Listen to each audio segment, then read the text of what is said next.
Aku benci betul orang Kelantan tu. Mana-mana pergi je mesti ada je orang Kelantan. Menyampah betul lah aku dah.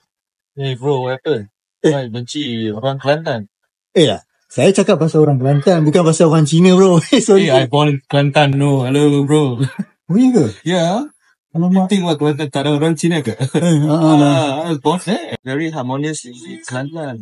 Last time I'm near school, semua kaum ada. Bukan orang Cina tak suka Kelantan. No lah. My parents also teach in sekolah kebangsaan. Aduh, kena sound pula dengan Cina nanti. Sorry ya bos.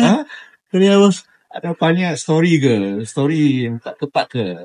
Ada. I ingat orang Cina dia tak suka Kelantan. Oh, actually, in fact, a lot of our friends, we work very closely in the business circle, in the organisasi, we work very closely as one Malaysia. Kena pergi baru tahu.